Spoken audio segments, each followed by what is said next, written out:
Başda zamanımızın imamı, İmam Zamanlı olmaqla bu mövlud münasibəti ilə bütün əhl-i aşıqləri, sizləri təbrik edirəm.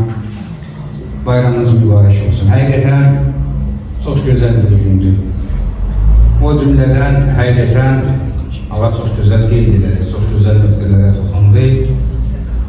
Həmd olsun aləmlərin Rəbbinə ki, bizlər İmamın adı ilə bu məscidə görüşmüşük. Qəlbimizdə olan eşq bizləri bu məsciddə bir cəm edir. Həyat haqqında qardaşlar danışdılar, gözəl mucizələr elədilər. O cümlədən məclisi təşkil edən qardaşların hər birisiniz minnətdarlığımızı bildiririk. Bir neçə kəlmə, yəni ağanın haqqında, İmam Əleyhisselamın haqqında mən qeyd eləmək istəyirəm. Allah yanında, Allah qatında bizlər üçün dualarımızın qəbul olunması üçün Babəl həvariz olan, Peyğəmbərin nəslindən olan şəxslər ki var, onlardan biri də İmam Əleyhisselamdır. Onun bir möcüzəsini sizlərin olmuş bir hadisədir, diqqətinizə çatdırayım. Bir gün Almaniyadan bir iş adamı Məşəd şəhərinə gedir, öz işi ilə bağlı gedir. Və baxır görür ki, insanlar toplum şəklində harasa gedirlər, ziyarət edirlər. Başlayır ağanın barəsində araşdırmalar aparır, sorğu-sual edilir ki, kimdir? Şəxslər başlayırlar ki, İmam Əleyhisselamın haqqında danışırlar. Hətta bilirsiniz, Allah ziyarəti nəsib edəsin, getməyənlərə də, gedənlərə də duvara nəsib edəsin. Orada bir qapı var, istəklər qapısıdır. Duaların qəbul olan bir yeridir, qapısıdır. Gedirlər, dua edirlər, hacət istəyirlər aradan. Xəstələri olanlar ziyarət edirlər filan.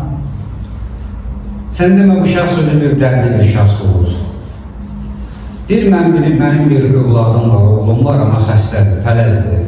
Nə qədər yerlər ki, gəzdirmişəm, dərdinə dərman tapa bilməmişəm.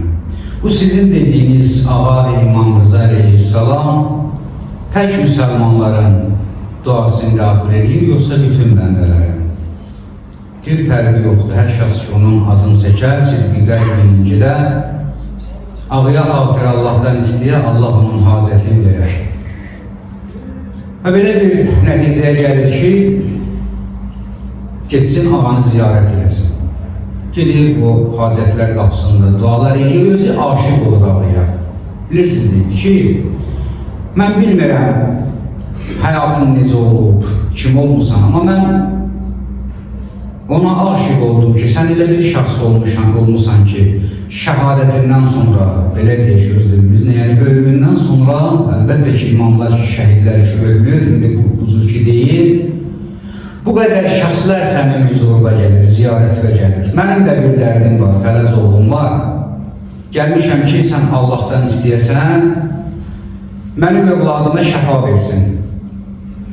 Baxın, görün, Allah Taala bizlər üçün necə şəxsləri, şəxsiyyətləri özü ilə bizlərin aramızda bir vasitə qərar verir.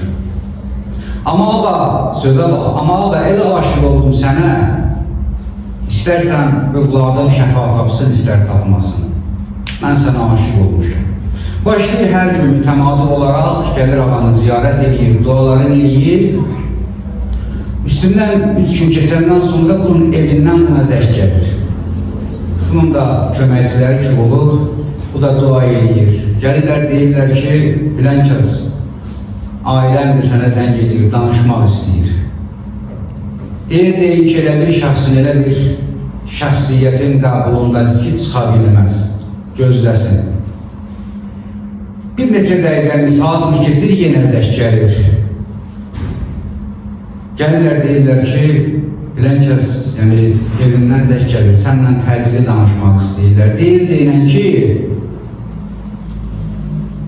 elə bir şəxsin qəbulundadır ki, çıxa bilməz. Bir neçə saat keçəndən sonra yenə zərk gəlir. Deyirlər ki, təcilidir, danışmaq istəyirik. Şəxs durur, öz həyat yoldaşı olur telefonda. Elə alıb deyən kimi deyir ki, xanım, bilirəm, övladımızın ki, vəziyyəti çox çətin idi.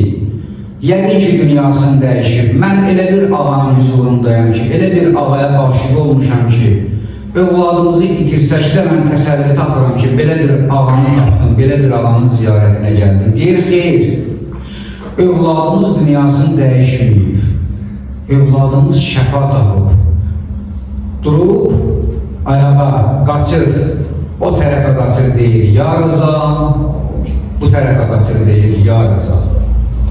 Salavat. Salavat.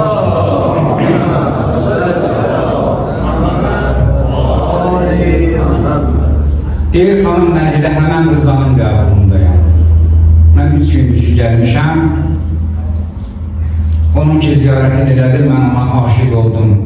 O Rıza müsəlmanların imamıdır. Peyğəmbərin, İslam Peyğəmbərinin nəslindəndir. Mən getdim ondan Allah'tan övladıma şəfa verməsini dilədim, istədim. Şükür olsun Allah'a ki, eşidir. Allah'a an veriş öz izzəti cəlalına xatir bütün müşkülü olanları, müşkülləri İmam Rıza Aleyhisselam'ın Allah yanında olan məqam və ehtiramına xatir həll eləsin inşallah, hacətlərimizi qəbul eləsin. Bizim bugün digər bir əlamətlər günlərdəndir, bizim tarixçimiz bayaq çox gözəl çıxış elədi, qeyd elədi. İkinci Dünya müharibəsində qələbə çaldığımız gündür, yəni qələbə günümüzdür. Azərbaycan xalqı çox qeyrətli bir xalqdır. Həqiqətən, o qeyrətli xalq olduğunu 44 günlük müharibədə vətənpərvər olduğumuzu, necə insan olduğumuzu, necə bir olduğumuzu bir daha göstərdik. Və o cümlədən 2-ci Dünya müharibəsində də qələbənin, belə deyək, qazanılmasında böyük zəhməti olan Azərbaycanın oğulları olur. Allah'a and verir ki, İzzət-i Cəlalına xatir cəmiyyən şəhidlərimizi, Kərbəla şəhidlərinə qonaq qərar versin inşallah. Və o cümlədən bu gözəl mövludda Babel-Həvaiz adlanan İmam Rıza Aleyhisselam'ın Allah yanında məqam və ehtiramına xatir bizim keşiyimizdə duran, bizlər üçün necə deyərlər, rahatlığı bizlərə nəsib edən, vətən keşiyində duran, xidmətində duran əskərlərimiz var. Allah'a and veriş, əl-yəsərin şəhadətinə xatir, düşmən gülləsindən hifz eləsin inşallah. Mən bir daha hər birinizin bayramını təbrik edirəm. Çox sağ olsun, Şəhriyar qardaşımız söz verdi və o cümlədən məclisi təşkil elədi. Şükürlər olsun Allah'a ki, biz belə məclislərdəyik. Şükürlər olsun Allah'a ki, biz günah süfrəsinin arxasında deyilik. Şükürlər olsun Allah'a ki, Allah'ın bizlərə verdiyi ən böyük niməti Allah qarşısında əyilib ibadətimizdir. Allah bu ibadəti, bu imanı bizlərə çox görməsin inşallah. Esselamu aleykum və rəhmətullah.